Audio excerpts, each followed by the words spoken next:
Assalamualaikum warahmatullahi wabarakatuh. Selamat pagi anak-anak, semoga sehat selalu ya. Nah, hari ini pembelajaran kita adalah pembelajaran tematik 4 muatan ilmu pengetahuan sosial. Materi IPS di tema ini adalah tentang kerjasama negara ASEAN dan peran Indonesia terhadap kerjasama tersebut ada apa aja. Selamat belajar. Baik, kerjasama negara anggota ASEAN. Kalian pasti masih ingat, negara anggota ASEAN itu ada apa saja. Negara-negaranya berada di kawasan Asia Tenggara. Association Southeast Asian Nation, kumpulan atau himpunan negara-negara yang ada di kawasan Asia Tenggara. Nah, sebelum kita membahas lebih lanjut tentang kerjasama antar negara anggota ASEAN, kita bahas terlebih dahulu apa itu globalisasi. Globalisasi adalah proses masuknya ke ruang lingkup dunia. Sederhananya, globalisasi adalah mudahnya segala sesuatu dapat dijangkau oleh kita. Misalnya, komunikasi akan menjadi semakin mudah. Kemudian, hubungan kerjasama antar negara-negara pun semakin mudah dengan adanya era globalisasi. Nah, di sini penyebab adanya globalisasi itu ada apa aja, Bu? Yang pertama, perkembangan teknologi, alat komunikasi, dan alat transportasi. Kalau zaman dahulu, alat transportasi jarak jauh itu misalnya hanya menggunakan kapal laut. Kalau sekarang, setelah adanya globalisasi, kita bisa keluar negeri atau bahkan keliling dunia ya, dan hanya dengan menggunakan pesawat terbang dengan transportasi yang lebih canggih, lebih cepat, tidak menggunakan waktu yang lama. Kalau zaman dahulu, katanya menurut cerita orang tua dulu, kalian tahu pergi haji? Ya, kalau ke Mekah pergi ke haji itu dulu itu menggunakan kapal laut. Kalau sekarang kita bisa menggunakan pesawat terbang. Nah, itu adalah salah satu dampak positif dari adanya globalisasi. Dengan begitu, otomatis hal ini akan memudahkan kerjasama antar negara-negara ASEAN. Karena kan negara-negara ASEAN berada di luar atau berada di wilayah yang berbeda. Ya. Apa sih faktor yang mendukung terjalinnya kerjasama antar anggota ASEAN tersebut? Yang pertama, negara-negara di kawasan ASEAN itu memiliki kesamaan sumber daya alam. Tidak seluruhnya sama ya nak, tapi hampir sama. Kemudian berada dalam wilayah yang sama yaitu Asia Tenggara. Jadi seperti satu saudara, seperti keluarga karena kita berada di wilayah yang sama. Berbeda dengan kawasan Asia lainnya, misalnya Asia Timur atau Asia Selatan. Dengan kawasan Asia Tenggara itu semua negara-negaranya saling menjalin kerjasama hubungan kekeluargaan. Selain itu, faktor pendukung lainnya adalah ilmu pengetahuan dan teknologi. Jadi negara-negara di kawasan ASEAN itu mempunyai misi untuk memajukan ilmu pengetahuan dan teknologi serta dimanfaatkan untuk kemajuan negara-negara di kawasan Asia Tenggara. Seperti itu. Nah, di sini lihat kalian ada ilustrasi bagaimana negara-negara di kawasan ASEAN menjalin kerjasama. Ya. Berikutnya, ini adalah contoh kerjasama negara-negara ASEAN dalam bidang sosial. Salah satunya adalah meningkatkan kesejahteraan sosial negara-negara di kawasan ASEAN. Kemudian, di sini seperti yang kita lihat ilustrasinya, mereka sedang meninjau atau menanggulangi bencana alam. Kemudian, melindungi hak-hak dan keadilan sosial penduduk negara-negara ASEAN itu juga masuk kerjasamanya. Kemudian, meningkatkan kualitas sarana kesehatan dan meningkatkan perlindungan warga negara ASEAN.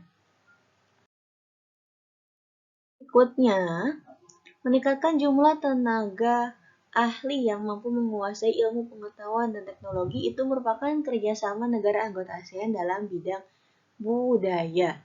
Selain itu, kerjasama dalam meningkatkan kualitas sumber daya manusia agar memiliki daya saing dunia. Jadi, sumber daya manusia yang ada di kawasan ASEAN itu bisa bersaing dengan sumber daya manusia yang ada di negara-negara lain. Misalnya negara-negara di kawasan Eropa atau Amerika. Atau bahkan dengan sumber daya manusia yang ada di kawasan Asia lainnya, seperti itu. Nah, ini penyelenggaraan SEA Games yang diikuti oleh seluruh anggota ASEAN. Kalian kalau misalnya dulu itu sering ditayangkan ya, SEA Games, SEA Games itu Southeast Asian Games. Jadi festival atau perlombaan yang diikuti oleh seluruh anggota ASEAN. Banyak cabang-cabangnya ya. Setelah itu ada lagi festival yang saling memperkenalkan budaya khas masing-masing negara ASEAN supaya antar negara-negara ASEAN itu saling mengenal. Misalnya Indonesia tuh punya budaya apa aja. Kemudian Malaysia menampilkan budaya apa. Jadi budaya Malaysia dapat dikenal oleh masyarakat Indonesia, kemudian budaya Indonesia bisa dikenal juga oleh masyarakat Malaysia secara garis besarnya. Nah, selain itu ada lagi pertukaran pelajar antar negara ASEAN. Selain itu, meningkatkan jumlah UKM dalam bidang kebudayaan dan kesenian. Nah, kalau tadi di bidang sosial dan budaya, sekarang kerjasama negara anggota ASEAN dalam bidang politik.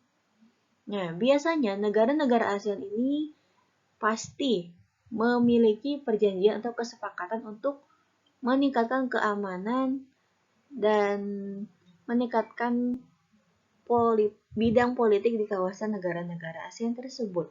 Selain itu, negara-negara ASEAN juga memiliki misi untuk mewujudkan perdamaian ASEAN dan perdamaian dunia. Apa Bu organisasinya? ASEAN Political Security Community APSC atau Masyarakat Politik Keamanan ASEAN. Itu nama organisasi yang membawahi atau menaungi kegiatan politik yang berlangsung di kawasan negara ASEAN, meningkatkan perdamaian antar negara-negara ASEAN, secara lebih luasnya meningkatkan perdamaian dunia, seperti itu. Selanjutnya, nah ini penting, peran Indonesia dalam kerjasama mengatasi peredaran obat-obat terlarang. Selain di Indonesia, di negara ASEAN pun sedikit banyaknya ada obat-obat terlarang. Nah, Indonesia juga memiliki peran yang penting dalam upaya menghilangkan atau mengatasi peredaran obat-obatan tersebut. Ada yang disebut dengan ASEAN Drug Free. Itu adalah salah satu program atau semacam organisasi yang membawahi atau menaungi bagaimana sih caranya agar negara-negara ASEAN ini dapat mengatasi peredaran obat-obat terlarang. Memiliki dampak negatif, ya, tidak ada dampak positifnya, seluruhnya dampak negatif. Selain itu, kepolisian Indonesia seringkali menangkap pelaku peredaran obat terlarang yang berasal dari negara anggota ASEAN lain. Jadi, masing-masing negara ASEAN itu saling bekerja sama untuk menghilangkan peredaran obat-obat terlarang tersebut. Selanjutnya, tadi sosial budaya sudah, kemudian politik sudah, sekarang kerjasama negara anggota ASEAN dalam bidang ilmu pengetahuan dan teknologi hampir sama sebenarnya. Tujuannya adalah untuk meningkatkan sumber daya manusia dan sumber daya manusia tersebut dapat memiliki kualitas dan daya saing yang mendunia. Nah, ini contohnya ada apa aja Bu? Yang pertama, deklarasi penguatan kerjasama pendidikan. Selanjutnya, kerjasama yang bertujuan untuk meningkatkan jumlah tenaga ahli di kawasan ASEAN. Kemudian sama seperti tadi di kerjasama bidang sosial budaya, di bidang ilmu pengetahuan dan teknologi pun ada pertukaran pelajar antar negara ASEAN dalam program Study Mobility serta ASEAN University Network. Jadi universitas-universitas populer yang ada di kawasan ASEAN itu menjalin kerjasama untuk menjaring mahasiswa berprestasi. Jadi pertukaran pelajar, misalnya mahasiswa berprestasi di Indonesia dikirim ke Singapura untuk belajar di sana. Kemudian mahasiswa di sana dikirim ke Indonesia untuk misalnya belajar tentang bagaimana cara membuat batik di Indonesia. Itu kan untuk meningkatkan keterampilan seperti itu. Nah, tujuan dari diadakannya kerjasama ASEAN adalah yang pertama, mempercepat pertumbuhan ekonomi, kemajuan sosial, serta pengembangan kebudayaan. Selanjutnya, meningkatkan stabilitas dan perdamaian, saling membantu jika terjadi bencana alam, kemudian menjalin kerjasama untuk meningkatkan hasil pertanian. Intinya adalah meningkatkan ekonomi, kemudian meningkatkan kualitas pendidikan, dan mempertahankan kerjasama yang erat dengan organisasi internasional maupun regional lainnya. Seperti itu. Intinya, tujuan kerjasama ASEAN itu adalah meningkatkan kualitas ekonomi serta kesejahteraan masyarakat yang ada di kawasan ASEAN. Nah, ini manfaatnya yang pertama, menumbuhkan rasa saling memiliki dan toleransi. Ingat, toleransi adalah perilaku saling menghargai, saling menghormati. Selain itu, saling memperkenalkan atau semakin dikenalnya budaya Indonesia oleh negara-negara ASEAN. Selain itu, terciptanya kawasan yang damai, bebas dan netral dari pengaruh negara luar. Selain itu, manfaatnya adalah meningkatkan investasi, karena kan dengan adanya kerjasama ini, otomatis ekspor-impor akan semakin banyak. Kemudian semakin luasnya pasar internasional, pemenuhan kebutuhan dalam negeri, memperluas lapangan pekerjaan, serta meratanya perkembangan penguasaan ilmu pengetahuan dan teknologi di ASEAN. Tapi tetap yang diutamakan adalah memprioritaskan lapangan pekerjaan bagi masyarakat dalam negeri terlebih dahulu. Ya.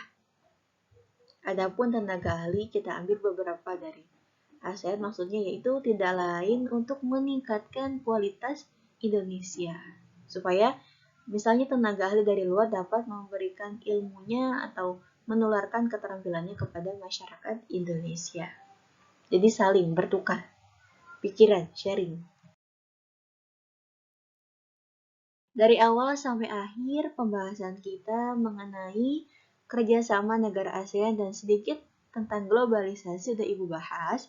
Pekan depan kita akan kembali belajar tentang globalisasi. Ya, pekan depan Ibu akan bahas kembali dampak-dampaknya apa saja. Untuk hari ini cukup. Nanti kerjakan evaluasinya pada Google Form di Classroom. Selain itu, kalian juga bisa membaca-baca kembali buku tematik 4-nya. Video pembelajaran ini sudah Ibu rangkum, itu hasil dari buku tematiknya. Tapi boleh kalian membaca-baca lagi supaya menambah wawasan dan ilmu pengetahuan. Boleh Ibu baca dari internet? Boleh. Ya, untuk menambah wawasan boleh, tapi tidak disalahgunakan. Baik, nanti kalau ada pertanyaan silakan langsung disampaikan. Jangan lupa dikerjakan tugasnya dengan baik, disiplin, dan tepat waktu. Terima kasih. Assalamualaikum warahmatullahi wabarakatuh.